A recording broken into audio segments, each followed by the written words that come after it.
palavra da sabedoria, porque a um é dada, mediante o Espírito, a palavra da sabedoria. A palavra de sabedoria é, na verdade, uma forma sobrenatural da manifestação da sabedoria divina na vida pessoal do crente. É algo divino. É algo que vai além do que se aprende na academia ou no estudo de um comentário. É algo vindo de Deus. É um dom. É um dom. E entendamos que dom, o próprio nome dom já denuncia que não é da pessoa que está usando. Dom é algo que foi dado, que foi doado, que foi ofertado de forma gratuita.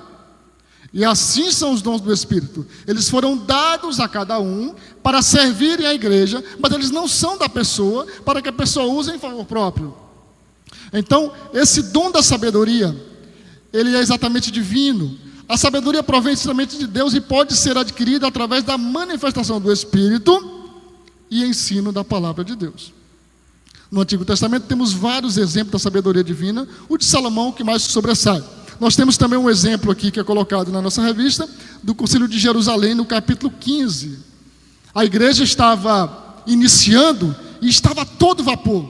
Os próprios discípulos inicialmente entendiam, é o que nós depreendemos do livro de Atos, principalmente no início do livro, eles entendiam que o evangelho era para os judeus. Eles, inclusive, eram judeus em sua maioria, os apóstolos. E eles, de repente, o que acontece? Os gentios ouvem a palavra e se convertem. E agora tinha um problema muito grave, porque os irmãos, os apóstolos, os discípulos, judeus, entendiam inicialmente que há os gentios que se convertiam, ainda que a graça fosse permitida para eles também, nesse caso, mas eles tinham que se circuncidar, tinham que seguir os ritos judaicos. E aí surgiu problemas, porque os gentios sequer entendiam para que serviam aqueles ritos judaicos. E aí eles se reúnem, no capítulo 15 de Atos, se reúnem para definir os rumos da igreja em relação aos gentios que estão entrando e em relação aos ritos judaicos que tinham que ser colocados para eles.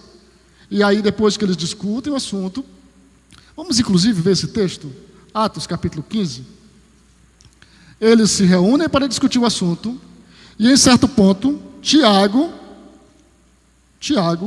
supostamente é o irmão de Jesus, o que escreveu a epístola, porque o irmão de João já havia morrido. Atos 15, 13. E havendo-se eles calado, tomou Tiago a palavra, dizendo: varões e irmãos, ouvi-me. E aí ele vai relatar, ele vai trazer exatamente agora uma síntese da discussão. E quando nós chegamos no versículo 28, na verdade pareceu bem ao Espírito Santo e a nós não vos impor mais encargo algum, senão estas coisas necessárias: que vos abstenhais das coisas sacrificadas aos ídolos, e do sangue, e da carne sufocada, e da fornicação. Destas coisas fareis bem se vos guardardes, bem vos vá. Então nós temos aqui uma palavra de sabedoria, em que os apóstolos, os discípulos, e por fim aqui Tiago, parece-nos que dirigindo aquela assembleia, eles chegam a uma decisão que é boa para todo mundo. Eles chegam a um discernimento do que seria dali para frente em relação aos gentios e judeus.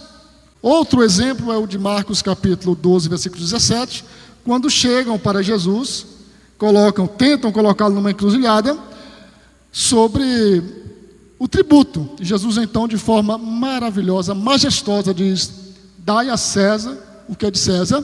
Quem é essa foto aqui? Essa esfinge aqui, quem é que está aqui? É César. Então dê para o César. Agora aproveite e dê também para Deus o que é de Deus. Dai a César o que é de César e a Deus o que é de Deus.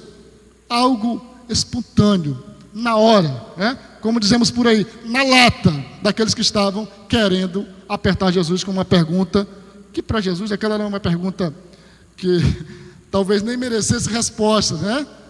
Porque estava na cara. Ele disse: mostre-me a moeda. E mostra a moeda. Pronto, a resposta estava ali mesmo.